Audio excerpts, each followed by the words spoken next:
And my colleague Molly Gambhir, of course, has been tracking all the developments very closely for us and is joining us with more updates. Over to you, Molly.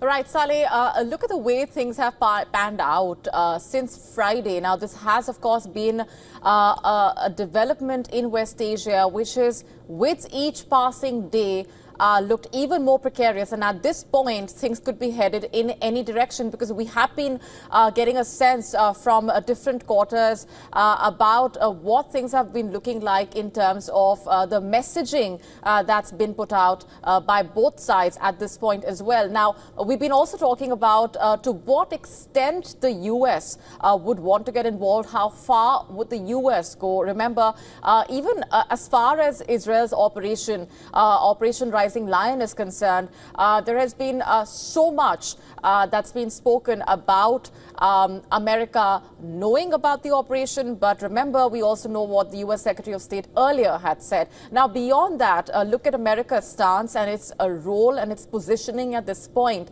How far would it be willing to go, and what should and could America do at this point? Because we do know that very tangible measures that have been taken already. We obviously have to wait and watch for how things unfold back channel-wise. But measures that have been taken by the U.S., for example, in moving its assets, those steps have already been taken. They're underway right now. So we also know for a fact that the UK has been making those efforts as well as a contingency measure. But overall, how far would America would want to go? A lot depends on that as well. Now, we also know that the US-Iran nuclear talks, for example, Oman, the mediator, has, in fact, through its minister announced that those talks will not be taking place. Remember earlier when we were talking to the experts and that confirmation had not come in, they were also very interestingly pointing out that a lot depends on whether those talks happen as well. Now, as of now,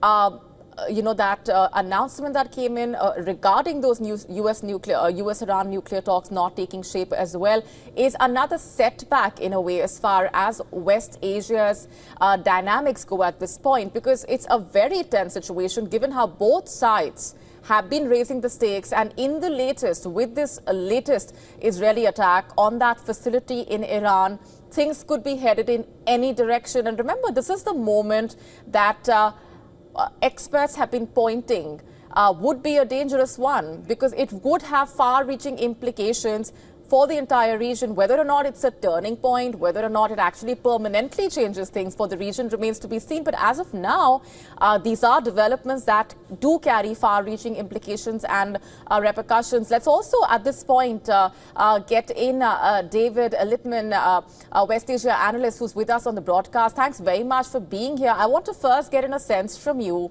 of what Israel is trying to do through the targeting of this facility. What do you think is the larger intent right now? Well, thank you for having me. I think the larger intent is quite simply the safety and future of Israel and indeed the Jewish people everywhere in Western civilization. Iran has made no secret of its intent to destroy Israel. It has acted to try and do so by arming proxies from Hamas to Hezbollah to the Houthi rebels, which have attacked Israel with deadly consequences. We saw the worst of that on October 7th. And with its attempt to advance its nuclear weapons, as well as its attempt to build up its ballistic missile stockpile, that threat was growing bigger and bigger than I think any country could have possibly been expected to tolerate. Okay, so let me ask you this then.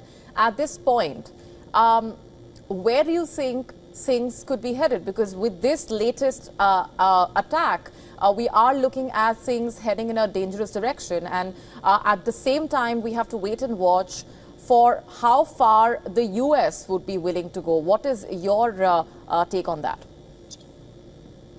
I think right now, Israel is actually being somewhat restrained in terms of its strikes against Iran. Now, that might sound a little unusual, given that they have targeted senior Iranian military targets and nuclear scientists, but Israel now has the capability, given its complete air dominance, to target key economic facilities, oil facilities, natural gas facilities, ports, which could cripple Iran.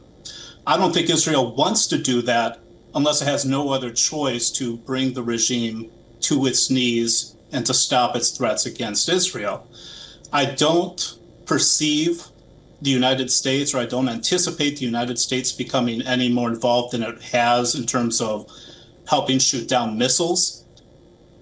The only way I would anticipate the United States getting more involved is if Iran begins lashing out at American facilities in the Middle East, or possibly if Iran starts attacking some other Gulf Arab neighbors, for example, Saudi Arabia, UAE, in an attempt to try to force the region or cause chaos to build pressure against Israel to cease its defensive action.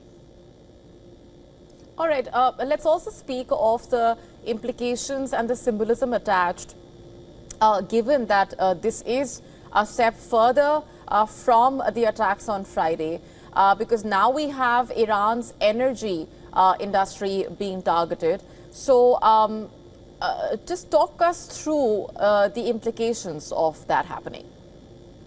Yeah, I've seen reports of some limited strikes on a couple oil facilities.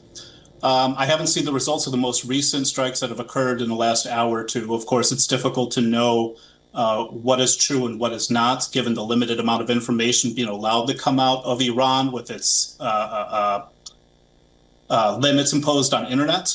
But I think those limited strikes are an effort by the Israeli forces to continue sending a message to the regime that it needs to pull back and it needs to stop these ballistic missile attacks on Israeli civilian centers, which are very clearly targeted at civilian centers, or Israel will have no other choice but to expand its strikes against facilities that are key to upholding the Islamic Republic's regime.